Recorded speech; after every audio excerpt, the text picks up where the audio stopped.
말씀을 보시겠습니다. 말씀은 신약성경 빌립보서 4장 4절부터 7절, 신약성경 빌립보서 4장 4절부터 7절입니다. 이제 다 찾으신 줄 알고 제가 천천히 봉독을 해드리도록 하겠습니다. 다 찾으셨죠? 예. 주 안에서 항상 기뻐하라. 내가 다시 말하노니 기뻐하라. 너희 관용을 모든 사람에게 알게 하라. 주께서 가까우시니라. 아무것도 염려하지 말고 다만 모든 일에 기도와 간구로 너희 구할 것을 감사함으로 하나님께 아뢰라. 그리하면 모든 지각에 뛰어난 하나님의 평강이 그리스도 예수 안에서 너희 마음과 생각을 지키시리라. 아멘.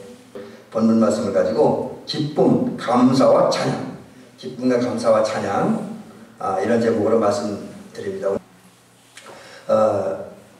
여러분, 우리가 이제 누구한테 질문을 받으면 가장 쉬우면서 가장 대답하기 어려운 질문이 하나 있습니다. 그게 뭐냐면, 너는 누구냐? 너 누구야? 당신 어떤 사람이야? 라고 누군가가 여러분에게 질문하면 여러분들은 뭐라고 대답하겠습니까? 자신있게 나는 이런 사람이다 라고 논리적으로 이렇게 대답할 수 있겠습니까? 사실 이게 굉장히 중요한데 이 대답을 하기가 쉽지도 않아요. 이제 그걸 너무 이제 막사에 그건 맞는데, 이제 요거를 이제 나는 누구냐인데, 당신의 성품과 뭐 삶의 모습이 어떠냐, 뭐 이런 질문을 포함하는 거죠. 하여튼, 어쨌든, 우리가 이제 나를 아는 게 굉장히 중요해요. 그래서 이제 소크라테스가 철학자인데, 이분이 우리에게 질문하는 게 그거예요. 내 자신 알아. 내가 누구인지 알라는 거죠. 네가 하나님 앞에 어떤 존재로 사이느냐, 이것을 알아야 한다. 여러분, 오늘 뭐 제가 이 철학자가 아니기 때문에, 또 이 시간 철학 강의하는 게 아니기 때문에 뭐 내 자신 알라고 하는 이 부분을 철학적인 면에서 말씀드리진 않겠습니다. 다만 우리는 누구냐, 성서 속에서 한번 찾아보자는 거죠. 근데 성서 속에도 이분은 우리가 누구냐는 것에 대한 그 성서의 증언은 다양하게 나타납니다. 근데 오늘은 이제 우리가 주님을 따르는 사람들 입장에서 말씀을 드려보려고 합니다. 그래서 우리는 누구냐? 우리는 누구냐면 여기에 대한 질문은 하나예요. 우리는 그리스도인 또는 주님의 제자입니다. 여러분, 물론 우리 박지호 원사 조금 전에 말씀한 것처럼 우리 주님의 자녀입니다. 여기에 나와요. 우리는 주님의 제자. 주님의 제자라는 말이죠. 제자라고 하는 말은 지금 제가 헬라 단어로 써놨는 이 마데테라고 하는 말인데, 이건 배운다는 뜻이 있어요. 배운다. 그리고 담는다. 제가 담는 건 써놔나 모르겠어요. 담는다. 그래서 예수님의 제자라고 하는 것은 예수님을 배우는 거예요. 우선 뭐 가장 기초적으로 예수님께서 대배우고, 그리고 그냥 대배우는 것을 끝나는 것이 아니라 실제로 예수님의 성품, 예수님의 사상은 다른 건 생각이잖아요. 그 다음에 뭐 예수님의 어떤 삶의 모습들, 이것을 배우는 거야. 그래서 내가 머리를 익혀야 돼요. 알자는 안 되니까. 그리고 거기서 끝나면 제자가 되기 때문에 반쪽짜리 제자가 된 거예요. 그래서 우리 예수님의 제자라고 하면 예수님을 가장 잘 아는 사람이 돼야 돼요. 그 다음에 예수님을 닮아야 되죠. 예수님을 닮아야 됩니다. 그래서 사실 우리가 예수님께 집중을 하고 예수님을 늘 생각하고 예수님께 늘 기도하다 보면 사실 자연스럽게 예수님을 닮아갈 수가 있어요. 물론 한꺼번에 닮지는 않아요. 우리 감리교회에서는 이 과정이라는 굉장히 중요시하게 여깁니다. 과정. 우리 특별히 웨슬리 목사님의 주장하는 거듭남이라든지 그분의 어떤 회심하는 과정들 보면 과정이 굉장히 중요해요. 그래서 닮는다, 이 말은 이거는 하루아침에 우리가 예수님 닮을 수는 없습니다. 조금씩 닮아가는 거예요. 그래서 처음에는 예수 믿을 때 착하긴 해도 예수님과 좀 거리가 멀었던 사람들이 계속해서 끊임없이 기도하고 신앙을 가라고 말씀에 순종하다 보면 자기도 모르게 예수님을 닮아가죠. 그래서 예수님을 닮아서 예수님도 살아갈 때에 주님의 제자다라고 할 수가 있습니다. 그런데 이 사도 바울, 우리가 성경에서 사도 바울은 예수님의 제자 중에 가장 훌륭한 제자예요. 아마 그 구약 성경에서 보면 우리가 이제 구약 성경에서는 많은 인물들 등장하죠, 권사님 그렇죠? 구약 성경에 많은 인물들 등장하는데 구약 성경에서는 우리가 보통 많은 성서학자들이나 목사님들 또 성도님들 한결같이 얘기하는 게 구약 성경에 등장하는 많은 인물 가운데 예수님을 가장 닮은 사람이 요셉이라고 얘기를 해요. 여러 가지 보면서. 근데 신약 성경에서는 뭐 베드로도 있고 여러 사람도 있지만 그래도 그 중에 가장 예수님을 많이 닮고 예수님을 살았던 사람이 제일 사도 바울이라는 거죠. 바울 사도가 예수님을 가장 많이 닮은, 그래서 예수님의 진정한 제자였다라고 말할 수가 있습니다. 또 그 사도 바울은 자기 스스로도 말하잖아요. 자기는 종이다. 주님을 위해서 아무 대가나 조건 없이 그냥 주님을 위해 일하고 헌신한 사람, 오직 주의 뜻에 순종하고 복종하는 사람이 자기다, 이런 얘기를 해요. 근데 이렇게 예수님을 닮은 제자이면서 종인 이 사도 바울이 어느 날 옥중 감옥에서 빌립보 교회에 편지를 보냅니다.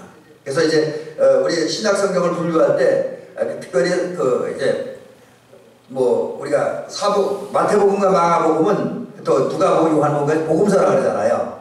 그 다음에 사도행전은 뭐 여러 가지인데 성령행전이라고 그러고 뭐 역사서라고 그 얘기는 한데 아무튼 뭐 그거 두고요. 로마서부터 거의 요한계시록 끝까지 서신입니다. 편지예요, 편지. 사도들이 각 교회에 보낸 편지인데 그 중에 그게 이제 몇 권 되죠? 24권 되고 그 중에 바울 사도가 기록한 서신이 13권입니다. 근데 바울 사도가 기록한 13권의 서신 중에 여러 종류의 형태가 있어요. 뭐 목회 서신이 있고 보통 교회에 보낸 편지가 있고 또 옥중 서신이 있습니다. 바울이 감옥에서 당신이 목회했던 교회 성도들에게 보낸 편지를 갖다가 옥중 서신이라고 해요. 감옥에서 보냈다 해서. 근데 빌립보서가 이제 오늘 우리가 빌립보서 본문을 읽었잖아요. 이 빌립보서가 바울이 감옥에서 빌립보 교회 성도들에게 보낸 편지입니다.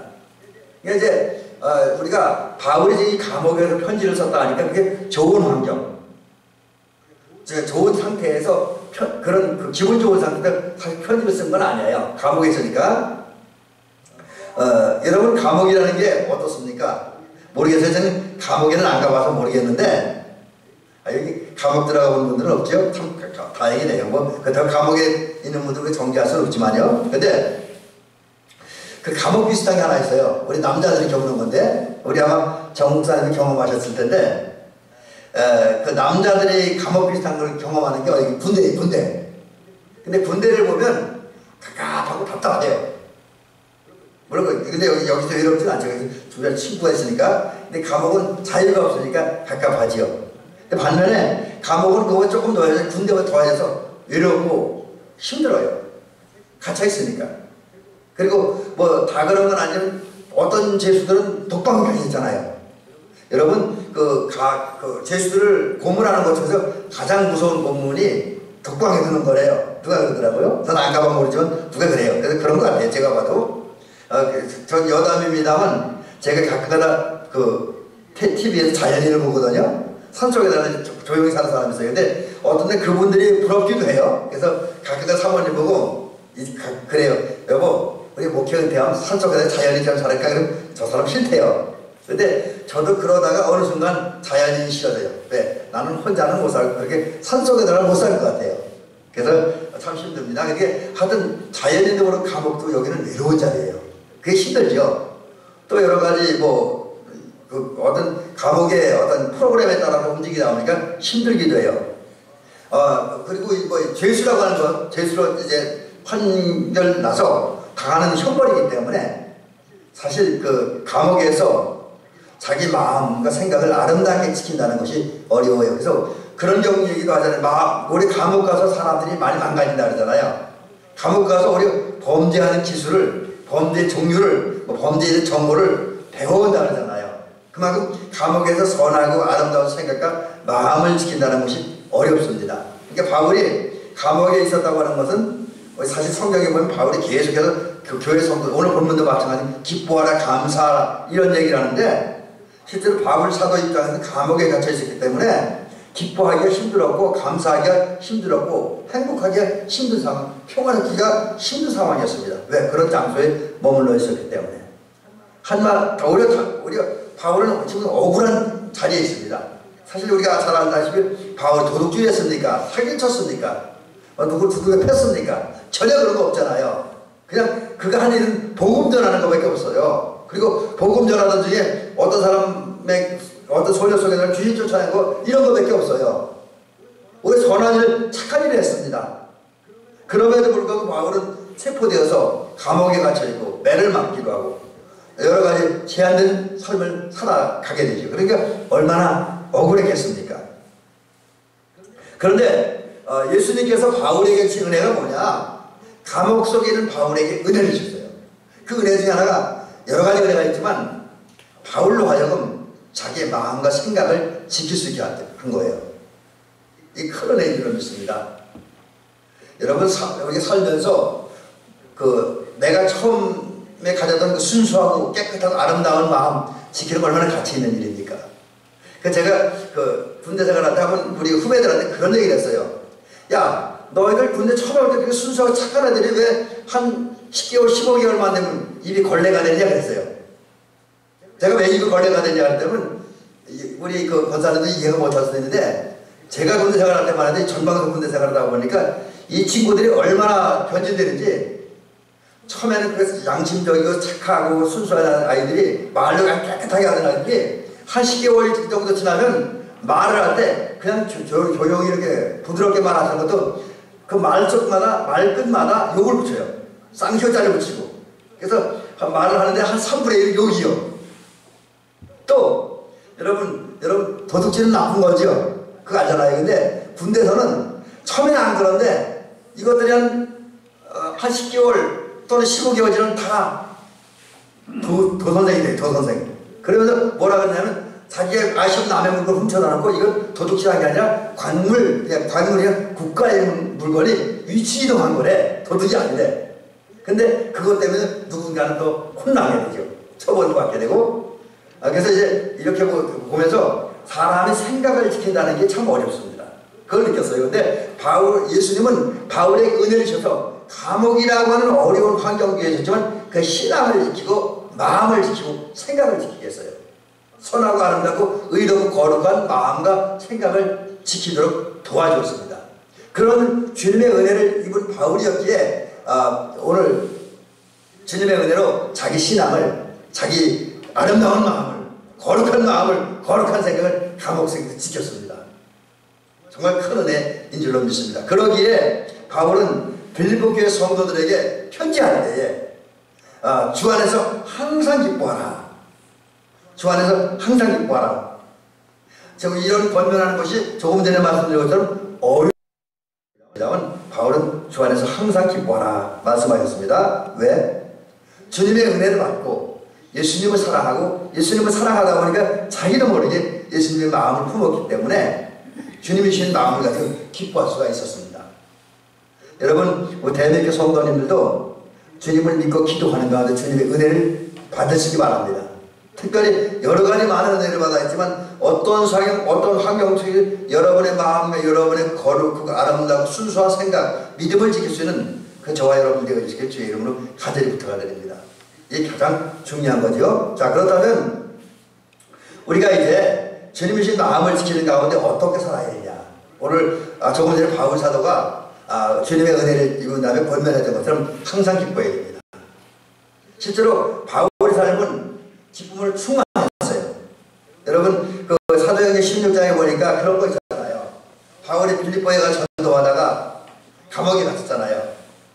근데 감옥에 갇혔고 그리고 이제 매를 맞고 수갑에 채우고 채워져서 이제 감옥에 갇혔습니다. 그리고 날이 밝으면 죽을지도 모르는 그런 상황에 있습니다. 근데 그때 바울이 뭐 했어요? 원망했습니까? 불평했습니까? 그게 아니라 사도행전 16장에 보니까 하나님께 기도하고 하나님을 찬미했다 그랬잖아요. 적어도 하나님을 찬양하고 하나님을 기도하는 바울의 마음 기쁨과 평안이 있었어요. 그 기쁨과 평안이 없었다고 한다면 기도하고 찬양하기가 어려웠겠지요. 그래서 그 기도하고 찬양하는 모습 그 여러 사건들을 보면 바울은 항상 기뻐하며 살았다. 그럼 왜 기뻐할 수 있느냐? 그게 바로 자기가 구원받았다는 확신 때문이에요. 죄와 사망에서 지옥에서 또 모든 죄책에서 죄 공포에서, 죄 영향력에서, 두려움에서 구원받았다고 하는 확신, 이 감격, 이 열정 때문에 기뻐할 수가 있었습니다. 적어도 자기를 구원하신 하나님의 구속의 은혜를 느꼈기 때문에. 이게 확신 정도가 아니라 확신을 넘어서 느끼는 거예요. 그리고 또 어떤 때는 그 구속의 은혜를 경험합니다. 그러다 보니 자연스럽게 기뻐할 수가 있었습니다. 여러분, 기쁨은 언제 기뻐할 수 있느냐? 그 근원이 예수님으로 나온다는 사실을 알 때, 그걸 느낄 때 진짜 기뻐할 수 있습니다. 그 기쁨은 상황과 환경에 영향받지 않고 항상 기뻐할 수가 있습니다. 글씨가 틀렸네요. 황정이네요. 그래서 바울 사도는 구속의 은혜를 느꼈기 때문에 어떠한 상황, 어떤 환경 속에서도 기쁨을 지키고 유지할 수가 있었습니다. 여러분, 우리 저와 여러분들이 그리스도인입니다. 주님의 제자입니다. 주님께 속한 사람입니다. 그렇다고 한다면 바울 사도가 그랬던 것처럼 기쁘게 사시길 바랍니다.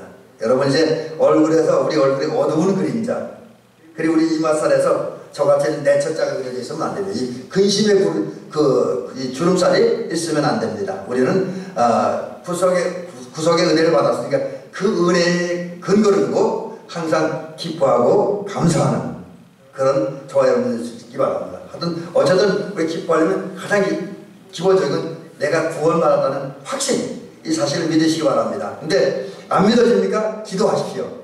어떻게? 주님, 나로 하여금 예수님 날 구원하셨다는 사실을 믿을 수 있게요. 그리고 그래서 느낄 수 있게 해달라고.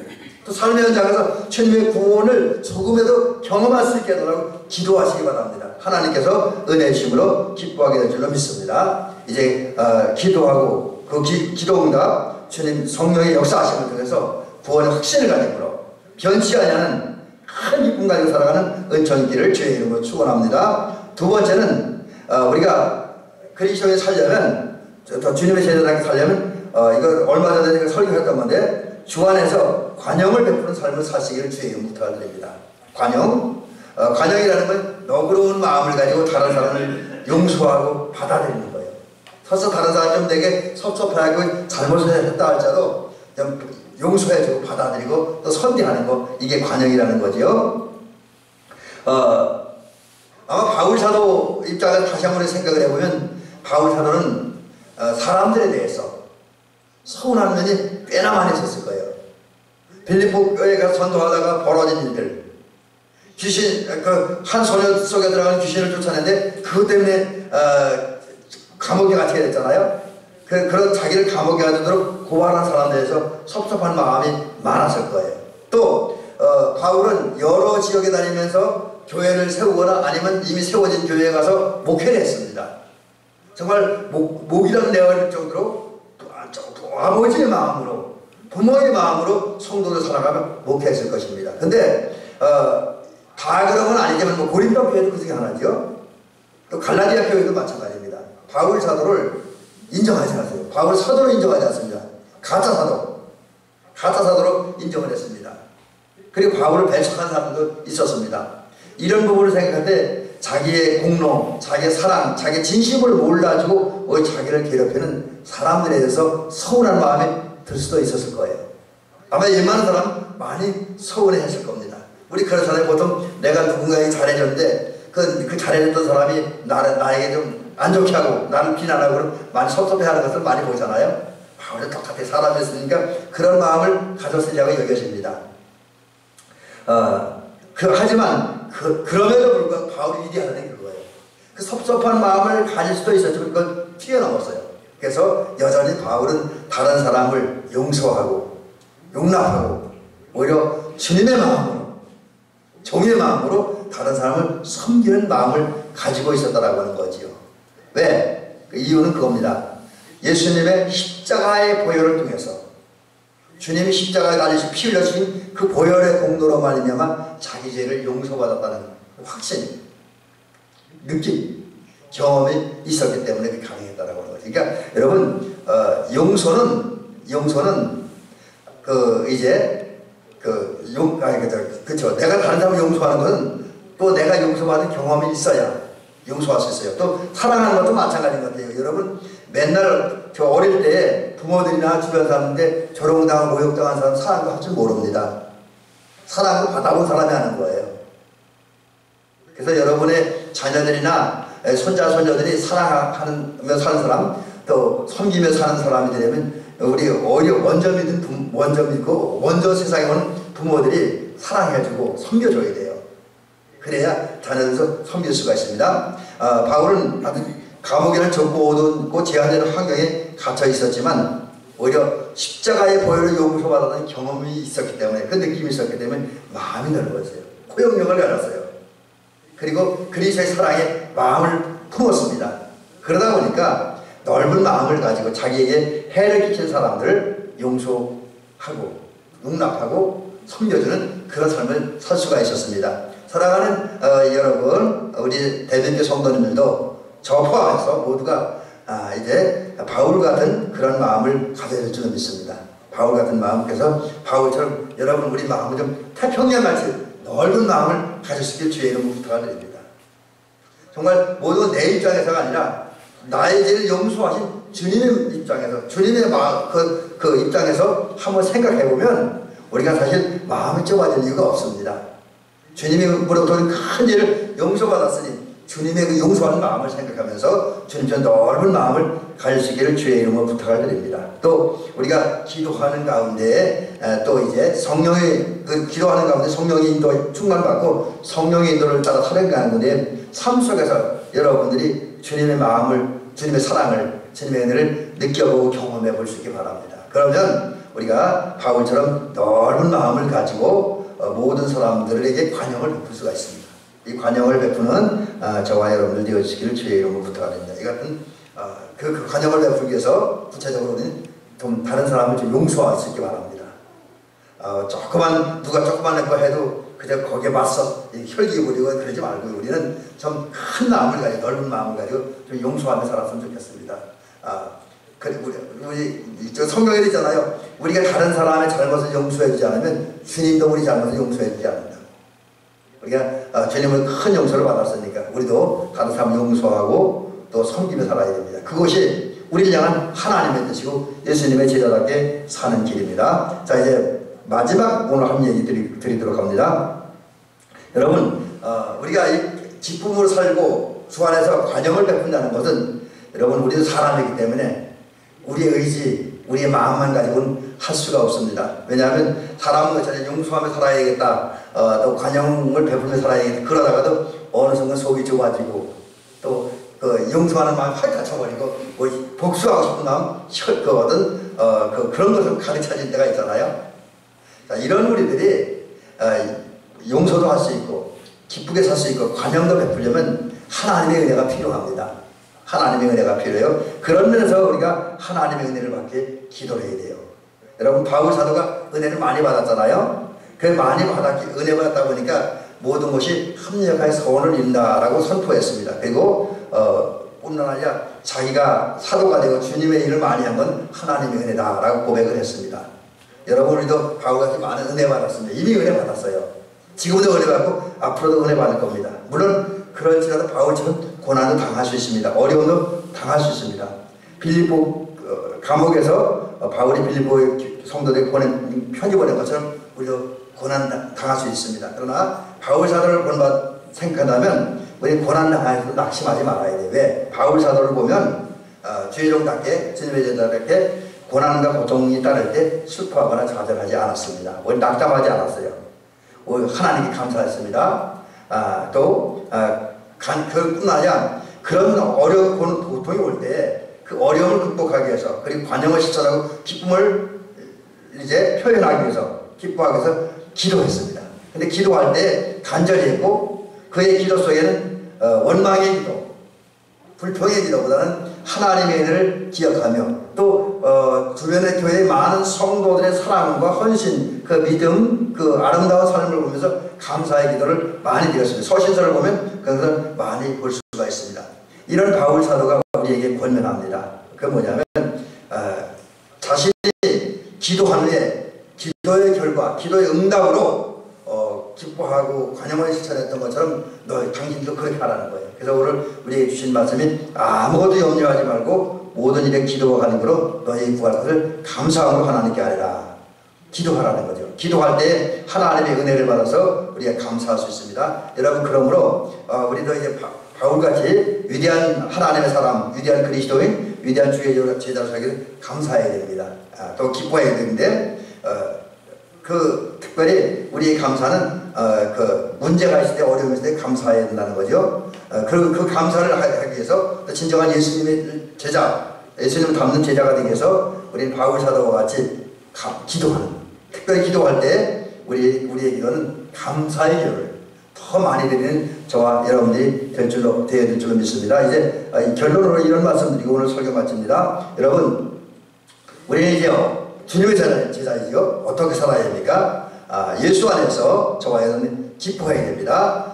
그 다음에 관용을 베풀어야 됩니다. 그리고 그 관용과 기도의 삶을 살기 위해서 기도해야 되는데, 특별히 감사 기도를 하는 저와 여러분들이 될 줄로 믿습니다. 이것이 우리 그리스도인에서 예수의 제자로서 가져야 할 마땅한 삶의 자세입니다. 그래서 지금도 그렇고 앞으로도 그렇고 이제 기도해서 주님의 응답을 받음으로 성령의 계심 중에서 항상 기뻐하고 관용을 실천하는 저와 여러분들 되시기를 주님의 이름으로 축원합니다.